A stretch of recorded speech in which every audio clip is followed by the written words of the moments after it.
Welcome back to Steel City Drones. I am Dave and this is Morgan.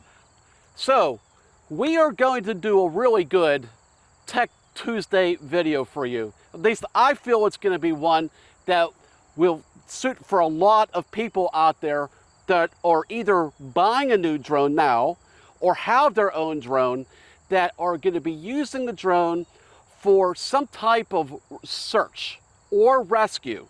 So a lot of people out there are starting up new businesses for pet rescue. There's a lot of public safety out there for search and rescue.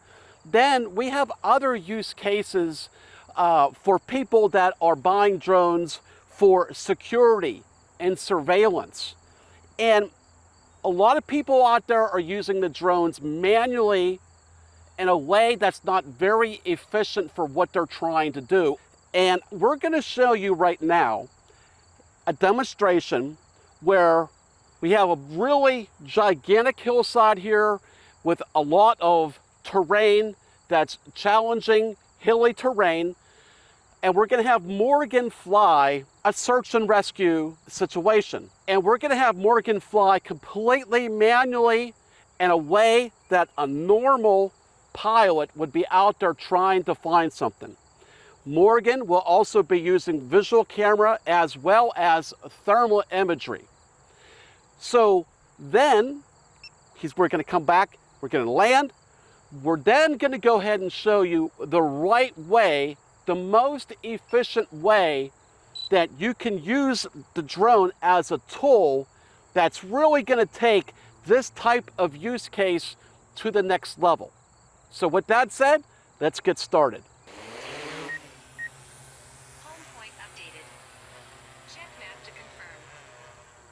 What we have here is approximately 200 acres.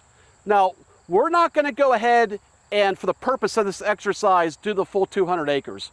We'll condense this down in approximately 100 acres of a space that Morgan's going to go ahead and go out there and try just flying a mission the most linear possible way for trying to find somebody. Morgan has a difficult challenge here. So he has to fly with that aircraft. We're going to assume that he has nobody with him. He doesn't have a visual observer. I'm going to pretend I'm not here. And he has to go ahead and task manage what he's doing. He's looking for someone with his monitor, as well as trying to actually keep the eye on the drone to be able to comply with 107 for line of sight.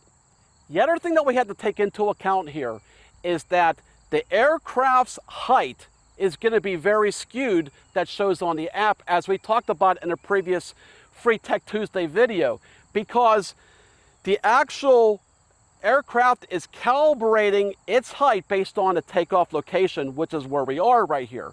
But as we go up on challenging up through that slope of the hill, you know, it's going to be going ahead and going 50, 75, 100 feet higher. And what his reading here now that shows as 178 feet high is probably really more toward 85, 90 feet high AGL. So he has that to contend with.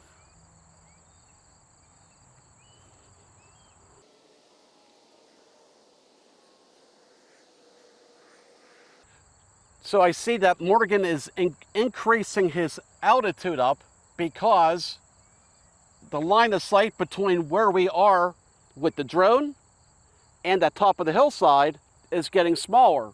So for us to be able to see the drone, he has to go ahead and go higher. The other challenge when we're trying to do this manually is we also have the camera pointing straight down, like you see on your screen right now. And when we have the camera pointing straight down, you're really not going to be able to use that for any cardinal direction, whether to help you stay kind of like on a grid in a linear fashion. You're going to have to do that completely just by looking at the sight picture of the aircraft.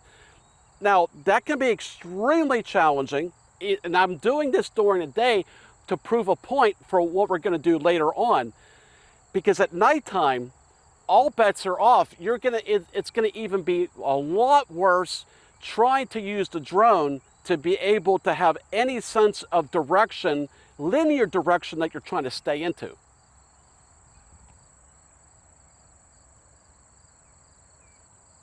So I can get beyond where I was before. And again, we can go higher than what shows on the app at 401 because that's not true AGL. We would probably be in the neighborhood of about at least 500 feet AGL to be true 400 feet above ground because of that app limitation.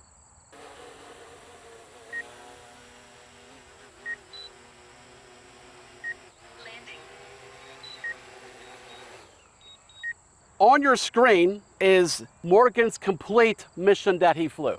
If I would have flown this myself, I wouldn't have done any better, all right? Thanks for that. All right, so, but right now this is very inconsistent, and you can see there's a lot of stuff that we missed, and you can see it's kind of all over the place. It's not a very linear mission at all. There's a lot of what I would consider to be missed opportunities of where we could have flown.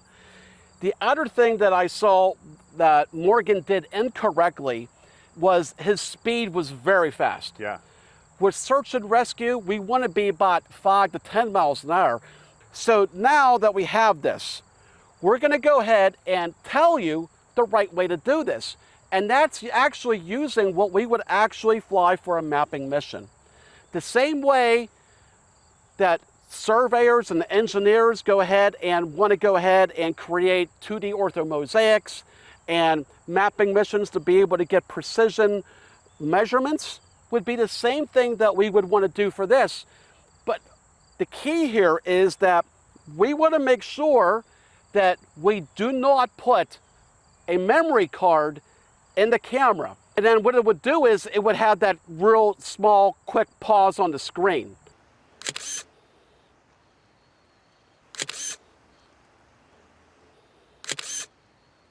So we don't want that for search and rescue.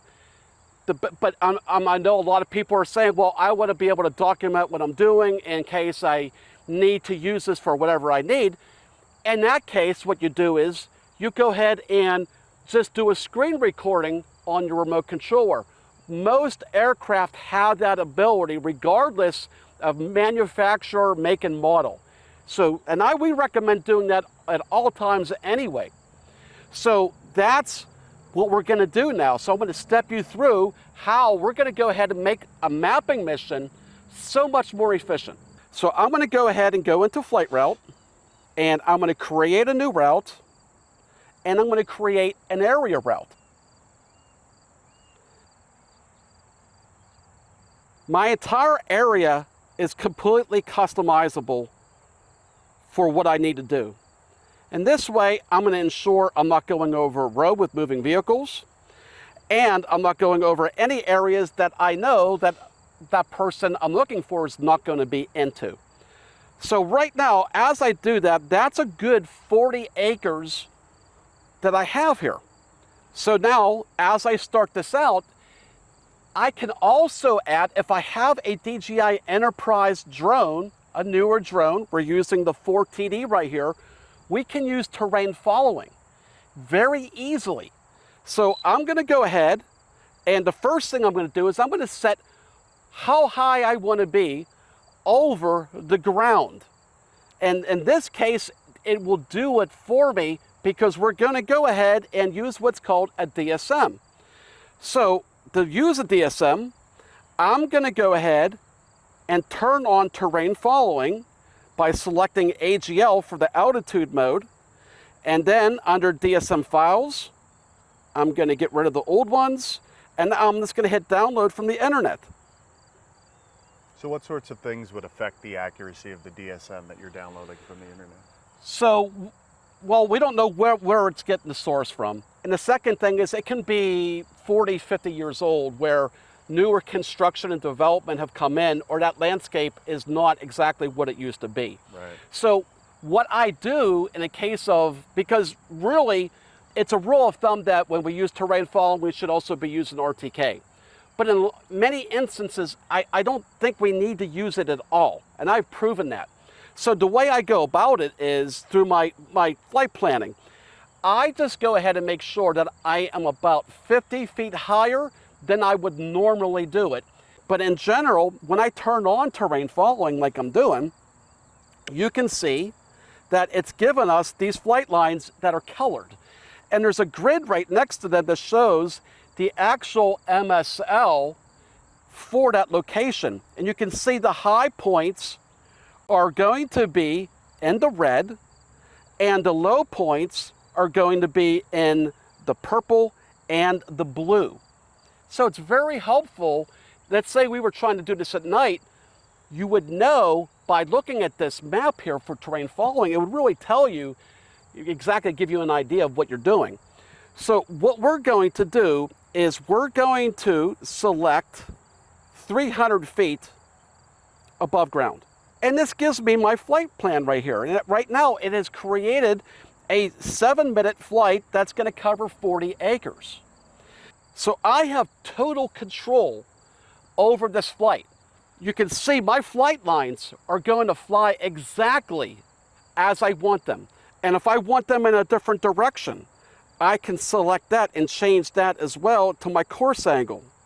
So if I want them that way, more linear, and I can basically put them anywhere that I want. But what we're going to do is, for this purpose, we're going to fly them in the direction that Morgan had his, just for comparison. So the other things that we're going to do is we're going to slow down the speed, which then is going to increase the flight. So I'm going to stop it at 10 miles an hour. Now that increased that to 18 minutes, but well within a battery to cover 40 acres. The other thing that we can still do with this is that we can go ahead into the advanced settings and set our overlap. And I'm going to select 60 and 60. That's more realistic for search and rescue. This is not a mapping mission that we're trying to get detail for. We will have enough overlap at that height to be able to do this. And now we're just going to save the mission. And now I'm going to hit play. And now we're going to hit start. Taking off.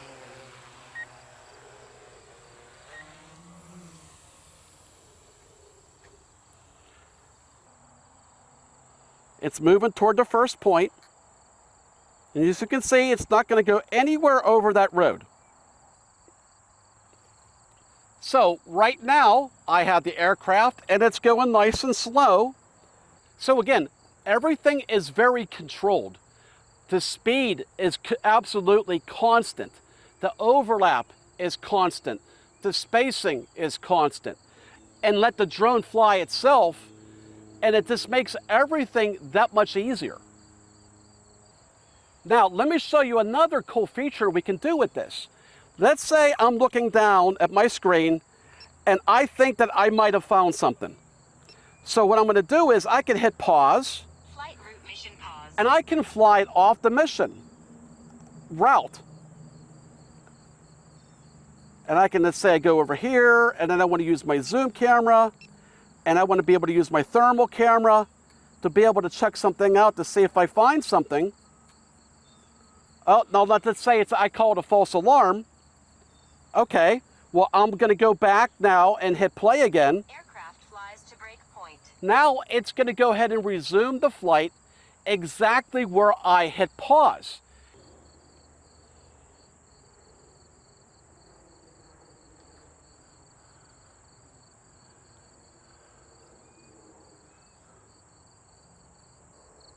Return to home. All right, so that is the autonomous flight. So on your screen, you're going to see side-by-side comparisons of the two flights, and you can see what a huge difference adding autonomous flights can be. You're not going to miss anything. You have total control of the aircraft, the speed, the height, making sure that we're in terrain following, keeping the same distance above the ground, which is huge for nighttime flying. You don't have to have RTK. It's very easy to be able to put this together here. Now, there is, a little more things to the workflow that are important to know about this, and we cover that in our online mapping course in level 2, the intermediate course. we cover and go through all of these use cases in very similar fashions, and we talk more about and break down what a DSM is and how to be able to create even more accurate DSMs if you don't want to use a downloadable version. So, but the point again is that that's how we want to be able to use this when we're looking for something or somebody. This is the most efficient, the most effective way possible. So Morgan, we have 4 remaining dates left for on-site training. You want to talk to our audience about those? So our on-site training will take place in September and October. They're 4-day trainings. We're going to limit that to 4 people. If you have interest, please reach out to us. Our last class went excellently. We really provided them with a great focus on mapping. They got a lot of hands-on interaction. So it's totally worth it if this is something that you're interested in. Right. So you do not have to take these courses in this class if you don't want to get into survey grade applications.